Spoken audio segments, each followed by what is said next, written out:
Unleash the power of knowledge and connect with the heartbeat of the African diaspora. Download our African Diaspora News Channel app now on Google Play and Apple App Store. Stay informed with authentic and diverse perspectives, breaking news, and cultural insights. Immerse yourself in a community that celebrates unity, resilience, and progress. Experience the vibrancy of the diaspora at your fingertips. Don't miss out. Empower your perspective today. Search African Diaspora News Channel and join the conversation. My name is Naledi Mfulwe, and it is my absolute pleasure to welcome you to the latest edition of the African Diaspora News Channel, where we unravel the stories that shape our world and our communities. Now, I want to take a moment to reflect on a story that has raised serious questions about the safety of Black youth in the world. Now, it's a story that should concern every Black parent, especially those raising teenage children. Now, Marcus Fakana, an 18-year-old from Tottenham, London, is actually facing the unimaginable. Now, he's been jailed in Dubai for a year after a holiday romance with an 18-year-old girl.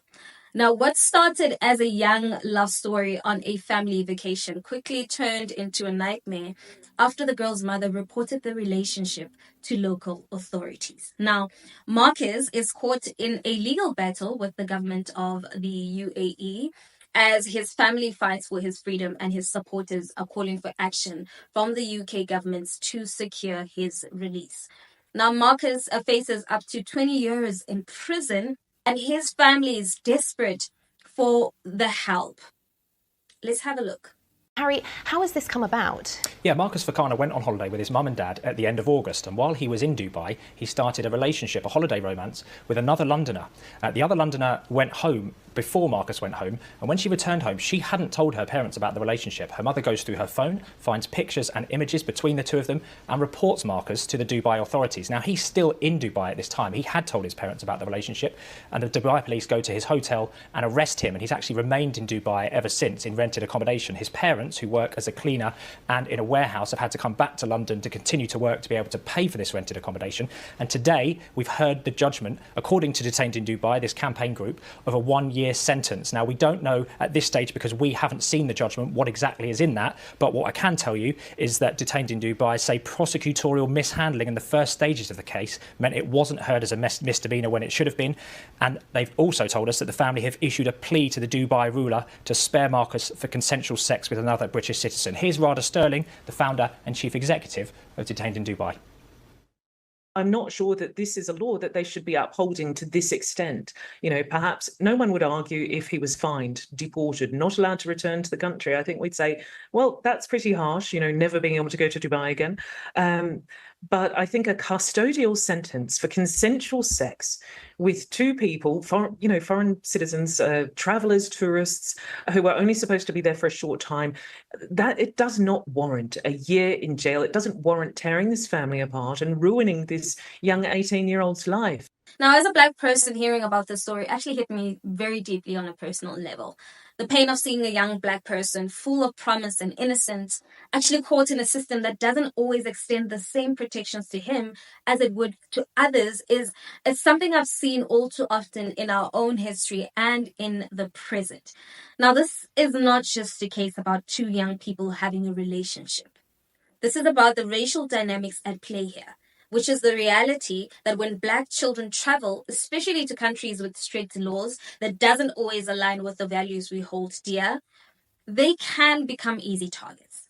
Now, this is a reminder that the Black youth, particularly those from disadvantaged backgrounds, are too often seen through a lens of suspicion.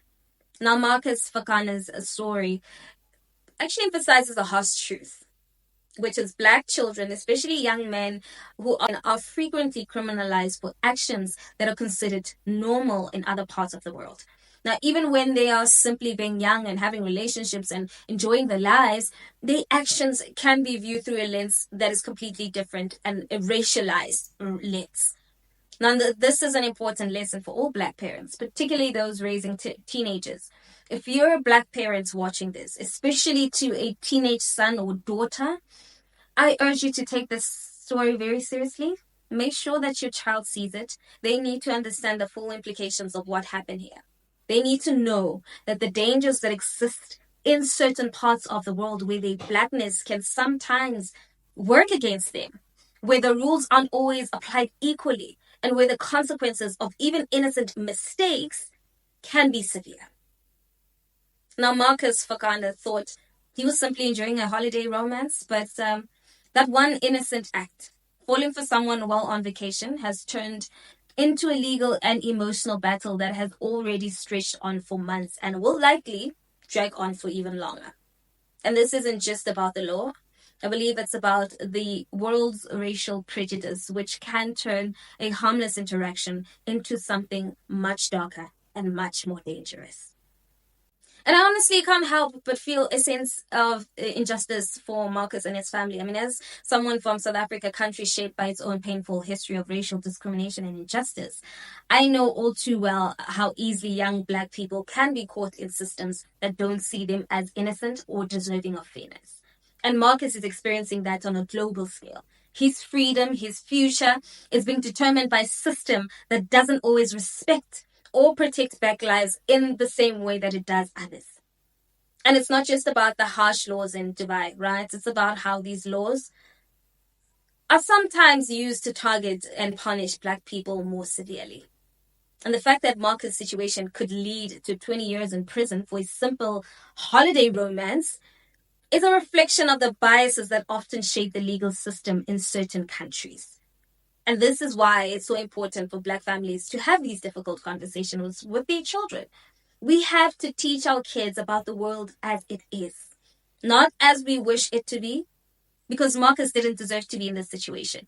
He was just a teenager, away from home, enjoying a holiday, but that innocence, that sense of freedom can sometimes be a trap for young Black people, especially when they are in places where they are seen as outsiders, as threats, or as people who actually don't belong. Now, Marcus Fakana's story isn't just about him. It's about all of us. It's about how we as Black families must equip our children with the tools that they need to survive and thrive in a world that too often doesn't play fair. It's about making sure they don't fall victim to systems that are not designed to protect them, even when they're simply living their lives. And let's not allow youth to be caught off guard when they leave home. Let's ensure that they are prepared for the complexities of a world that still judges them. Not their hearts, but by the color of their skin, unfortunately. What do you think about this case? Please, let's keep on engaging in the comment section. We really want to hear from you. And while you're at it, don't forget to give this video a thumbs up. That's it from me. Till we meet again, it is